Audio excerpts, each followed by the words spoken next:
नमस्कार पुष्पालक मित्रांनो, स्वागत आहे आपल्या वेट गुरु या युट्यूब चॅनलवरती. मित्रांनो, आजच्या व्हिडिओमध्ये आपण पाहणार आहोत की आपली जी जनावरं आहेत तर ती माझ्यावरती न येण्यापाठीमागची 8 मुख्य कुठली कारणं आहेत. तर यामधील मित्रांनो सर्वात पहिले जे काही कारण आहे तर ते म्हणजे आपले पशु वाहिल्यानंतर त्यांच्या शरीरामध्ये एनर्जी, ज्यालाच आपण ऊर्जा म्हणतो, ऊर्जेची जर कमतरता आली तर आपल्या पशूंना माझ्यावरती येण्यासाठी अडचणी आपल्याला नक्कीच त्या ठिकाणी येऊ शकतात.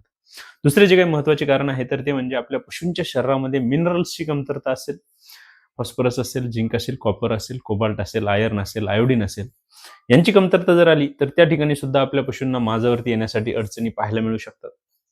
त्यासोबतच आपल्या पशूंच्या शरीरामध्ये जर व्हिटॅमिन्सची कमतरता असेल, vitamin A, vitamin D, vitamin E, vitamin H यांच्या कमतरतेमुळे सुद्धा आपल्या पशूंच्या शरीरामध्ये त्यांना माझ्यावरती येण्यासाठी अडचणी नक्कीच निर्माण होऊ शकतात. त्यासोबतच मित्रांनो, आपल्या पशूंच्या शरीरामध्ये जर हार्मोनल असंतुलन झालेलं असेल तर त्या ठिकाणी सुद्धा आपल्या पशूंना माझ्यावरती येण्यासाठी नक्कीच आपल्याला अडचणी या पाहायला मिळू शकतात. मित्रांनो, आणखी कुठली कारणं आहेत की ज्यामुळे आपले पशु माझ्यावरती येत नाही?